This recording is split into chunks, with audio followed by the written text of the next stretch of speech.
Assalamualaikum warahmatullahi wabarakatuh. Sampurasun Kang Teteh. Berjumpa kembali bersama saya Anissa Nurul dalam program Beja Antara.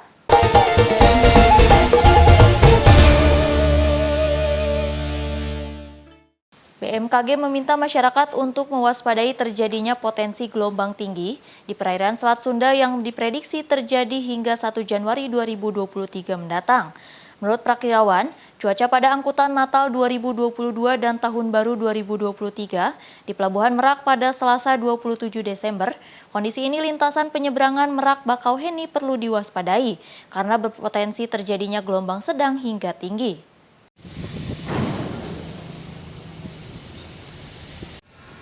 Petugas mobil cuaca Badan Meteorologi, Klimatologi, dan Geofisika (BMKG) yang berjaga di posko informasi cuaca pada angkutan Natal dan Tahun Baru di Pelabuhan Merak, Banten, mengimbau masyarakat agar waspada terhadap potensi terjadinya gelombang tinggi di perairan Selat Sunda. Ditemui di Pelabuhan Merak pada Selasa 27 Desember, Prakirawan Tim Mobil Cuaca BMKG Irsal Yuliandri mengatakan, pihaknya terus mengamati cuaca dengan menggunakan radar cuaca, automatic weather station, dan beberapa model perakiraan cuaca guna memprediksi terjadinya gelombang sedang hingga tinggi di perairan Selat Sunda yang diperkirakan terjadi hingga 1 Januari mendatang. Potensi gelombang yang terjadi di perairan Selat Sunda untuk gelombang sedang berkisar 1,5 hingga 2,5 meter. Untuk gelombang tinggi berkisar di 2,5 meter hingga 4 meter dengan kecepatan angin 1-20 knot. Sehingga kondisi tersebut perlu diwaspadai karena dikhawatirkan bisa membahayakan keselamatan nelayan dan mengganggu kelancaran aktivitas penyeberangan di lintasan Merak-Bakauheni dan sebaliknya.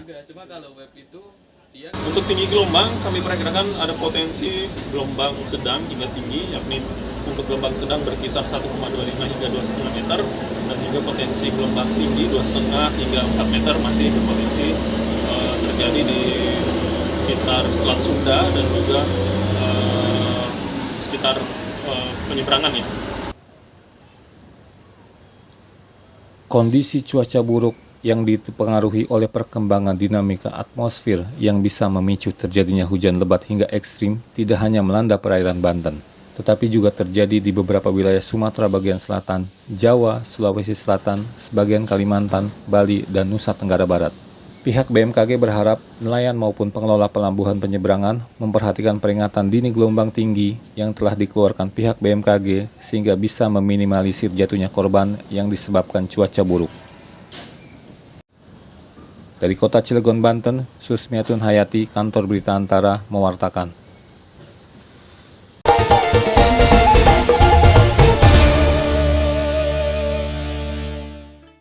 Badan Riset dan Inovasi Nasional mengungkapkan potensi cuaca ekstrim dan badai dahsyat pada 28 Desember 2022. Berdasarkan pemantauan di pintu air Manggarai, Jakarta, pada Sabtu 28 Desember cuaca tampak cerah dan ketinggian air berstatus normal dengan ketinggian 650 cm potensi cuaca ekstrim.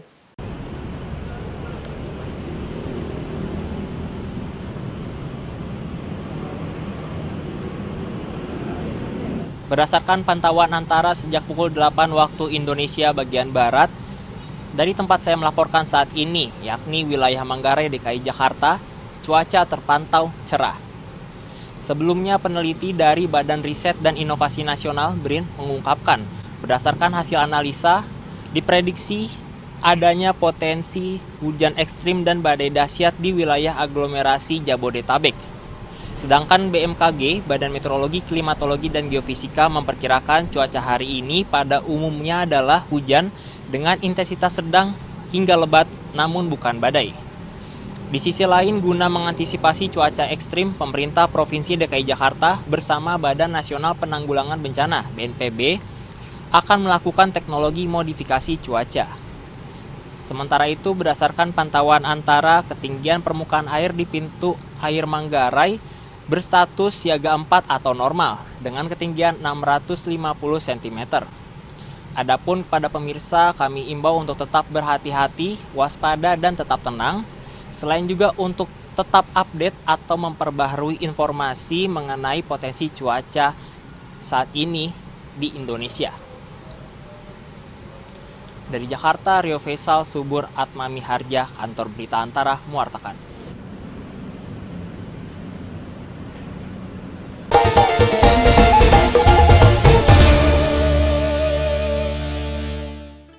PT Kereta Api Indonesia Daerah Operasional 2 Bandung mencatat adanya kenaikan penumpang pada angkutan Natal dan Tahun Baru 2023 yang mencapai 180% dibanding tahun 2021 lalu.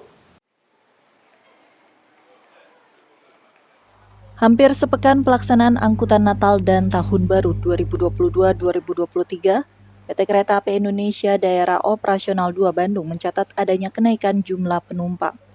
Dari tanggal 22 Desember hingga 27 Desember, jumlah penumpang di wilayah Daop 2 mencapai 66.224 penumpang. Angka tersebut meningkat sekitar 180% jika dibandingkan pada periode yang sama tahun 2021 lalu, yakni 23.470 penumpang. Menurut manajer Humas PT KAI Daop 2 Bandung, Mahendro Trangbawono, pada Rabu 28 Desember, peningkatan jumlah penumpang disinyalir adanya relaksasi pemberlakuan pembatasan kegiatan masyarakat PPKM oleh pemerintah. PT KAI Daop 2 Bandung memprediksi dan menilai bahwa angka kenaikan jumlah penumpang pada tahun ini disebabkan antara lain satu, animo masyarakat untuk bepergian menggunakan kereta api untuk berlibur setelah masa 2 tahun tidak bisa berlibur atau di dalam masa pandemi. Yang kedua, adanya relaksasi aturan dari pemerintah terkait persyaratan perjalanan orang menggunakan kereta api. Sementara itu, pada angkutan Natal dan Tahun Baru kali ini, PT KAI Daop 2 Bandung mengoperasikan 22 perjalanan KA jarak jauh reguler dan 3 perjalanan KA jarak jauh tambahan atau sebanyak 227.067 tempat duduk yang disediakan selama 18 hari masa pelaksanaan. PT KAI Daop 2 Bandung juga memprediksi sebanyak 207.397 penumpang akan mempergunakan moda transportasi kereta api untuk berpergian selama libur akhir tahun ini. Jumlah ini meningkat 160% jika dibandingkan jumlah pelanggan yang menggunakan kereta api pada masa libur akhir tahun lalu sebanyak 77.472 penumpang. Dari Bandung, Jawa Barat, Dian Hardiana, Kantor Berita Antara mewartakan.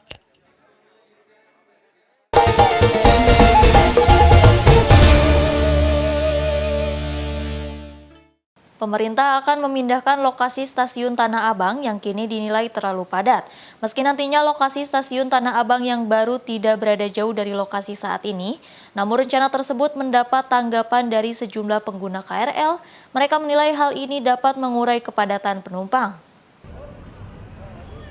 Pemerintah melalui Kementerian Perhubungan akan memindahkan stasiun Tanah Abang yang kini dinilai sudah terlalu padat. KAI mencatat setiap harinya tercatat sekitar 48.000 orang keluar masuk stasiun Tanah Abang, serta sekitar 150.000 orang transit di stasiun ini. Stasiun baru Tanah Abang rencananya akan dibangun di lahan 4 hektar milik Kemenhub yang berjarak sekitar 500 meter dari stasiun Tanah Abang yang beroperasional saat ini. Rencana ini pun mendapat respon beragam dari pengguna KRL komuter lain pada Rabu 28 Desember. Beberapa di antaranya menilai pemindahan stasiun Tanah Abang sebagai sebuah terobosan yang optimal guna mengurai kepadatan. Namun ada pula pengguna yang tidak setuju lantaran berpotensi mengganggu mobilitas mereka. Kalau dipindah sih kita ngeribetin buat transit ke kantornya ya, karena udah mudah banget nih kantornya di Jatibaru sini kebetulan. Jadi tanggapannya ya mempersulit saya buat transit ke kantor karena dekat ke kantor. Ya menurut saya sih kalau memang ada perkembangan yang baru ya mungkin lebih bagus karena ada perubahan dan lebih upgrade lagi untuk lebih baik ke depannya. Lebih ke satu mengurangi kepadatan, yang kedua lebih ke perubahan pemerintah untuk transportasi kan lebih banyak. Jadi kita lebih menghargai ke perubahan-perubahan transportasi itu. Ke Pasar Tanah Abang pun dekat. Kalau dipindahin ke Pasar Tanah Abang jauh. Kita harus naik lagi, ongkos lagi, duit lagi gitu kan. Ini kan lumayan gitu kan. Selain Kementerian Perhubungan dan Kementerian PUPR, pembangunan stasiun Tanah Abang baru juga akan melibatkan Pemprov DKI Jakarta. Rencananya pembangunan tahap awal akan dikerjakan pada Januari 2023. Dari Jakarta, Rina Anggraini, Syamsur Rizal, Kantor Berita Antara mewartakan.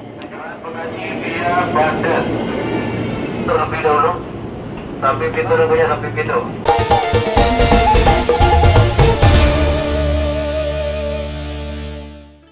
Presiden Joko Widodo melantik Laksamana TNI Muhammad Ali sebagai Kepala Staf Angkatan Laut di Istana Merdeka Jakarta pada Rabu 28 Desember. Muhammad Ali juga mendapatkan kenaikan pangkat 1 tingkat dari semula Laksamana Madya TNI menjadi Laksamana TNI. Kepada bangsa dan negara. Presiden Joko Widodo melantik Laksamana TNI Muhammad Ali menjadi Kepala Staf Angkatan Laut melalui Keputusan Presiden Republik Indonesia Nomor 100 TNI Tahun 2022 tentang pemberhentian dan pengangkatan Kepala Staf Angkatan Laut di Istana Merdeka Jakarta 28 Desember. Dalam keputusan tersebut tertulis memberhentikan dengan hormat Laksamana TNI Yudo Margono dari jabatannya sebagai Kepala Staf Angkatan Laut dan mengangkat Laksamana TNI Muhammad Ali sebagai Kepala Staf Angkatan Laut. Dengan demikian, Muhammad Ali juga mendapatkan kenaikan pangkat 1 tingkat karena dilantik sebagai Kepala Staf Angkatan Laut baru dari sebelumnya berpangkat Laksamana Madya TNI. Dalam keterangan pers bersama, Presiden Jokowi mengatakan Laksamana TNI Muhammad Ali akan dimandatkan untuk menjaga kedaulatan negara, utamanya di laut, serta pulau-pulau terdepan yang menjadi daerah perbatasan. Ya tadi kan saya sampaikan perbatasan, yang berkaitan dengan perbatasan, utamanya laut. Bukan perbatasan daratan, perbatasan yang berkaitan dengan laut. Ya termasuk juga modernisasi alutsista kita yang berkaitan dengan laut, yang harus terus diperkuat. Potensi kerawanan di laut ya masih seperti biasa.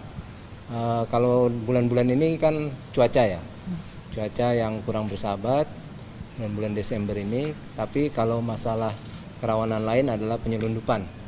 Bapak Presiden juga menekankan untuk mencegah atau menghentikan kegiatan penyelundupan maupun kegiatan ilegal di laut atau lewat laut lainnya. Dalam rekam jejaknya, Laksamana TNI Muhammad Ali pernah menduduki sejumlah posisi penting. Di antaranya adalah Ajudan Wakil Presiden Republik Indonesia ke-11 Budiono, Staf Khusus Kepala Staf Angkatan Laut, Gubernur Akademi Angkatan Laut, Panglima Komando Armada atau Pangko Armada 1, dan Panglima Komando Gabungan Wilayah Pertahanan atau Pangko Gabwilhan 1. Tim Kantor Berita Antara mewartakan.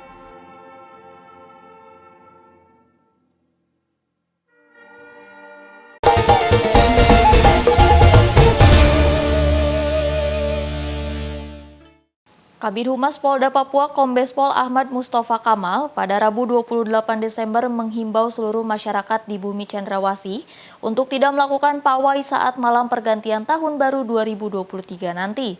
Masyarakat juga diminta agar tidak sembarangan menggelar pesta kembang api di area pemukiman umum dan fasilitas publik.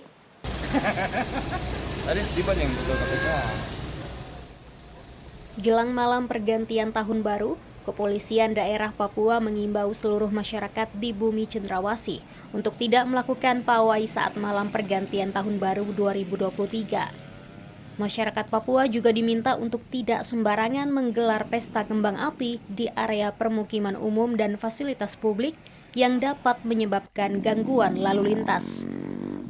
Kabid Humas Polda Papua, Komisaris Besar Ahmad Mustafa Kamal di Jayapura, Papua 28 Desember menyebut pihaknya telah menyiapkan lokasi pesta kembang api yang bisa digelar terpusat.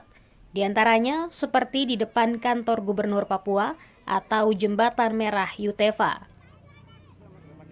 Untuk permainan petasan itu jangan terus di jalan-jalan yang tentu akan mengakibatkan terjadinya keributan, terjadinya gangguan kamtipmas karena banyak pengguna jalan, terus kemudian ada mercon dan sebagainya kan sangat banyak. Lokalisasi mungkin di kantor Departemen Gubernur, kemudian di daerah di Jembatan Merah, terus kemudian di tempat lainnya.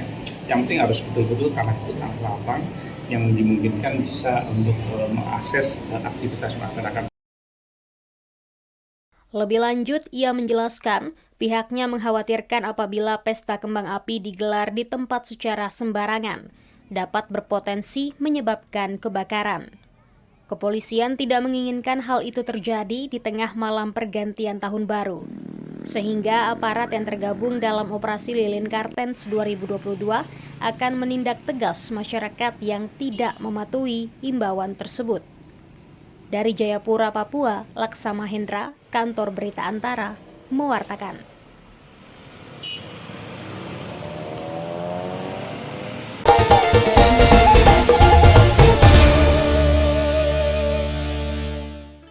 Akang Teteh, demikian Beja Antara hari ini. Tetap saksikan Beja Antara setiap hari Senin sampai dengan Sabtu. Saya Anissa Nurul beserta kru yang bertugas pamit undur diri. Terima kasih. Wassalamualaikum warahmatullahi wabarakatuh.